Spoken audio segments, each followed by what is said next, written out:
Et poursuivons l'analyse avec notre invitée Myriam Benrahad. Merci d'être avec nous. Vous êtes spécialiste du monde arabe et auteur de l'ouvrage « L'État islamique est-il défait ?» aux éditions du CNRS. On a ce matin la réponse, non.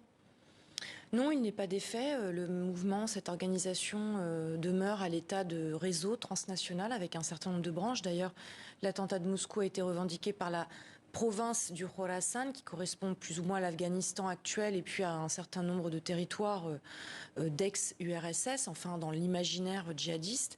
Et donc c'est dans ce contexte, dans ce cadre idéologique qui, lui, n'a pas disparu, que cet attentat survient, organisé, planifié et exécuté par un commando.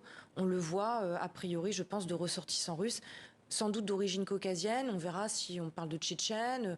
On a aussi une dissidence islamiste en Ingouchie, au Daghestan, des poussées islamistes à peu près partout dans les anciennes républiques d'ex-URSS à majorité musulmane. Donc ça peut être quelque chose de planifié de longue date, mais qui montre encore une fois que ce mouvement État islamique a aussi récupéré à son compte ces dissidences, ces insurrections islamistes qui le précèdent. Parce qu'on a reparlé là dans le reportage notamment des guerres de Tchétchénie. Mais là, les assaillants qui ont agi la nuit dernière au nom de l'État islamique, si ça s'avère que ce soit revendiqué par le groupe djihadiste, ce sont des assaillants qui sont implantés sur les zones. Ce ne sont pas des membres de l'État islamique qui viennent de Syrie, d'Irak, d'Afghanistan directement.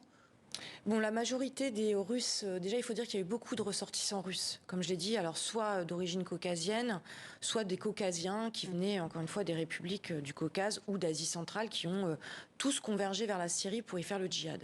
La majorité de ces gens sont morts au combat. Mais on sait quand même aujourd'hui qu'un certain nombre sont passés entre les mailles du filet. Donc je n'exclus pas qu'un certain nombre en fait ait regagné la Fédération de Russie après le djihad syrien. Maintenant, en effet, on a en héritage ce djihad en Syrie, cette propagande aussi très abondante, y compris en langue russe, qui continue d'alimenter la cause, entre guillemets, et qui va donc permettre à des mouvements, à des cellules du type commando, comme on l'a vu hier, de planifier, d'organiser, malgré l'extrême surveillance des services de renseignement. Et puis dans un contexte, peut-être ajouter une chose comme d'affaiblissement du pouvoir de Vladimir Poutine, avec la guerre en Ukraine, et avec un voisinage anciennement soviétique qui est très sensible, très fragile. Pourquoi frapper la Russie aujourd'hui? Pourquoi ça fait sens, hein, ça fait sens dans le contexte, comme je l'ai dit, de l'affaiblissement du pouvoir de Poutine, dans le contexte de la décision qu'il a prise d'envahir l'Ukraine, de se lancer dans une guerre qui est en fait aujourd'hui complètement enlisée. Poutine, par ailleurs, bon, on le voit, hein, vit dans ses convictions. Alors là, il va sans doute accuser les États-Unis d'être à l'origine, d'avoir planifié cette attaque, d'instrumentaliser. Les États-Unis qui disent pourtant avoir prévenu Moscou qu'il allait avoir des attaques. La lecture de Vladimir Poutine, ce sera de dire que les États-Unis, au contraire, ont toujours instrumentalisé les djihadistes contre les intérêts russes. On s'attend très bien, à mon avis, à avoir ce type de discours en excluant toute responsabilité ou tout défaut de surveillance effective par les services de renseignement. On l'a vu également lors des attentats menés par les Tchétchènes, on a en mémoire les nombreux mensonges du Kremlin, les doutes sur cette piste, les opérations sous fausse bannière. Est-ce que là, on peut imaginer qu'il y ait quelque chose derrière, justement, par rapport à la guerre en Ukraine Alors, c'est quand même difficile d'attribuer la responsabilité d'une attaque aussi majeure qui coûte la vie à autant de personnes au service de renseignement ou à FSB. Donc, je n'irai pas jusque-là.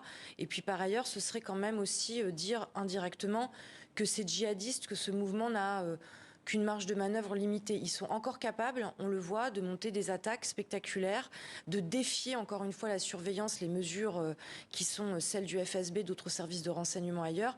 Donc je pense plutôt qu'il faudrait être alerté par, encore une fois, la rémanence de cette organisation et son pouvoir, encore aujourd'hui, de conduire ce type d'attaques spectaculaires. Est-ce qu'avec la guerre en Ukraine et la guerre au Proche-Orient, est-ce que nous, de notre côté, on n'avait pas un petit peu oublié cette menace islamiste ? Bon, elle est quand même, elle est revenue dans l'actualité avec les attentats en Europe, hein, dans les premières semaines, les premiers mois de la guerre à Gaza. Maintenant, un mot peut-être sur la guerre à Gaza, c'est très important. Ça fait partie intégrante de l'imaginaire djihadiste. Donc il est évident qu'autour des événements qui se déroulent à Gaza depuis plusieurs mois, les djihadistes vont broder encore une fois en termes de propagande, d'interprétation qui sera la leur, en accusant l'Occident, en accusant plus largement les chrétiens. On l'a vu dans le communiqué de revendication. La Russie rentre en fait dans cette catégorie d'ennemis existentiels, les mécréants, leurs alliés, etc. Donc tous ces événements vont rentrer, comme d'autres le sont rentrés dans le passé dans ce dispositif de propagande.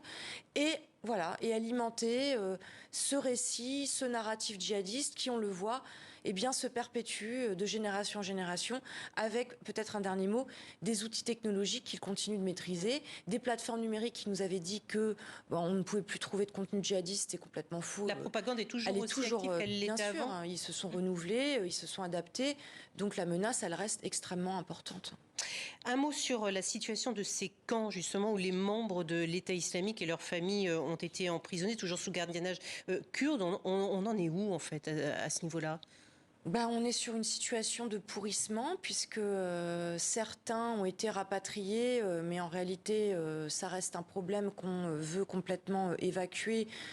Donc certains ont réussi à fuir, autrement la situation dans les camps elle est catastrophique. On sait très bien que les anciens combattants, y compris de nombreuses femmes, c'est d'ailleurs très intéressant d'avoir mentionné le cas des kamikazes femmes tchétchènes.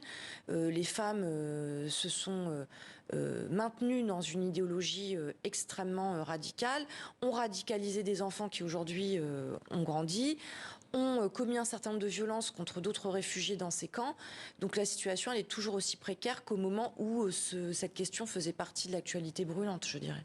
Merci beaucoup Myriam Benrahad d'avoir été avec nous pour analyser. Et je rappelle donc votre livre « L'État islamique est-il défait » aux éditions CNRS. Merci beaucoup.